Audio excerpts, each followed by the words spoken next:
Matapos nga ang ilang kongresista, sina Senador Jinggoy Estrada ang idinawit sa paghingi umano ng kickback sa mga flood control project. Sabi ni Senator Marcoleta kahapon, ligtas ka na. Hindi po ito totoo. Si Senator Jinggoy po ay nagbaba ng 355 million ngayong 2025 sa mga ilang projects sa Bulacan. Ang sabi po ng boss ko dito ay 30% ang commitment dito. Naggalit talaga ako. Talaga napamura ako. Napakasinungaling itong taon to. Because first of all, hindi ko siya kilala and I have never met that guy.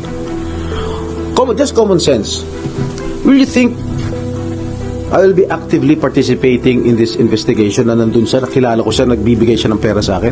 Malakas ang loob ko dahil I did not commit any illegal act. Kayo ang nasasakdal sa mata ng taong bayan, hindi ako. Among all of us senators, I'm the most vulnerable because of the past issues that I've had. No, but please naman, it is unfair for me to connect my past issues today. Alam mo, marami nang nagwa-warning sa akin. If I continue being an active participant in the Blue Ribbon Committee, I am an easy target. Sa message mo nung December 11, sinasabi ng isang delivery. I meant by delivery po are the documents na hinihingi niya po for the processing po ng joint venture. Hindi pera ito. Kasi ang in-insinuate ni Bryce, ang insinuation sa akin, yung delivery niya, yung pera, straight to my office. Merong dadalhin, di ba? Yes po. Malinaw na malinaw yon. Walang Opo. problema doon. Wala pong problema. Ngayon, sinabi mo na hindi naman pala si Senator Jinggoy. Specifically, hindi po si Senator Okay, Jinggoy. kanino kaya yon? Blind po ako doon. Lumalabas talaga na wala akong kinalaman kung ano man ang transaksyon ninyo ni Bryce Hernandez. Am I correct? Yes, Your Honor. So hindi mo kilala si Senator Jinggoy at hindi ka nagdala ng pera sa kanya. Hindi po. Kahit po kay Bryce, wala po akong dinalang pera. Una sa lahat, wala akong tinanggap na anumang halaga mula sa mga flood control projects. These claims are not only malicious, they are blatant lies, clearly intended to mislead the public, besmirch my name again, and discredit my continued participation in the Senate hearing. Ako, I'm open to an investigation. In fact, Mr. President, ngayon pa lang, I'm willing to sign any waiver to open my bank accounts. 30% commission daw. How can I demand 30%? What is his basis, Mr. President? Front page na sa lahat ng mga newspaper of general circulation. I've been there. Kaya pinag-iingatan ko pangalan ko. Why should I do such a thing, Mr. President? Bakit paniniwalaan natin siya? Senate's Legislative Budget Research and Monitoring Office says it has no legislative records or official documents directly linking Senator Jinggoy Estrada to any amendments or insertions in the 2025 national budget. There are no official records showing that Senator Jinggoy Estrada introduced insertions or amendments in the 2025 national budget.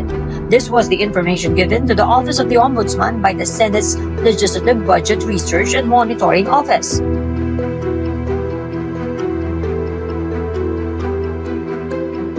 In a letter dated April 13, Senate LBRMO Director General Irwin Palanca responded to the Ombudsman's subpoena duces tecum, stating there is no legislative record or any official document directly linking Senator Jinggoy to any amendments or insertions to the 2025 national budget. Senate President Pro Tempore Panfilo Lacson supported the LBRMO's response to the Ombudsman.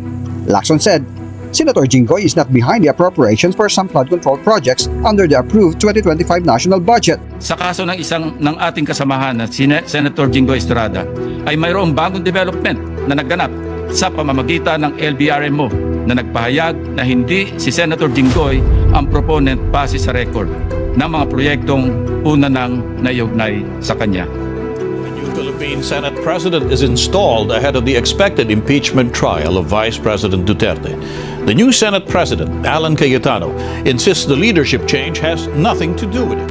Sir, may kinalaman kaya sa boto mo sa Senate Presidency yung kaso mo sa DOJ? Your guess is as good as mine. Tinry ba kayong kausapin para tumalon sa kabila and ginamit siya na... This Thursday, May 28, plunder and malversation charges will be filed against Senator Jinggoy Estrada. Ang pinakamalapit na hinug na at pipirmahan ko maya-maya yung information against Senator Jinggoy Estrada. The immediate filing of criminal sets of information before the Sandigan Bayan against Senator Jose Jinggoy P. Ejercito Estrada following a rigorous and independent evaluation of the investigation forwarded to us by the NBI DOJ Public Works and Bid Rigging Task Force. Our office found probable cause to indict the principal respondents for plunder. The Ombudsman today formally sued Senator Jinggoy Estrada for plunder, graft, and bribery, accusing him of pocketing kickbacks from anomalous flood control projects. Naglabas na ng statement ng LBRMO na wala akong sinasabi ni Bryce Hernandez nung nag-hearing sa House. Ako raw ay nag-insert na 355 million. So sinabi naman dito na wala naman talaga insertion. Pero talagang makapanira lang sila. Kaya lahat ng mga pinagsasabi nila, ng mga dinadami nila mga senador, mga congressman, ang mahirap kasi dito, naniniwala kagad ang taong bayan. Eh sila dito mga mastermind. Kami, wala kaming partisipasyon, wala kaming influensya sa pag-award o pag-bid ng kontrata na galing sa DLWH. Wala kaming influensya, wala kaming tinatawagan. O sino gumagawa ng those projects? Kami? Definitely not. Sila gumagawa. We need answers in the minority. Madam Chair. They're in a hurry because of news reports that probably 2 of our colleagues might land in jail this weekend. Is that the reason why they have to have this inserted, the Section 41C, para makaboto po kung sino man yung makukulong dahil sa announcement ng Ombudsman na may lalabas na po ang warrant ng ilan sa mga kasama natin, Madam President. Parang minamadali daw po yung pag-amend ng rules, sir, para dahil daw po may mga senador na makukulong dahil dito sa flood control. Sigurado ba siya? Meron ba siyang contact sa taas o sa korte? Ang pinapipili daw prinsipyo o plunder? Ay, Totoo yun. Nanindigan sa prinsipyo ata si Senador Jinggoy.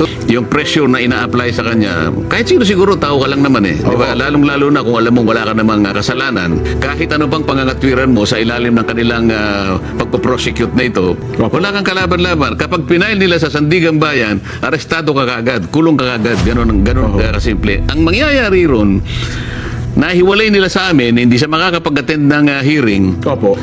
O, yung mayorya, malulusaw nila. Ngayon, pag-isipan po ninyo, kayong mga kababayang nakikinig, talaga bang interesado sila na i-prosecute si Senador Jinggoy? O interesado lang silang maibalik yung mayorya sa kanila?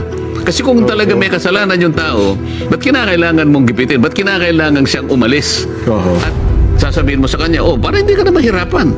Ikaw naman, ilang beses ka na namin kinukumbinsi. Umalas ka lang sa kanila, wala ka ng kaso.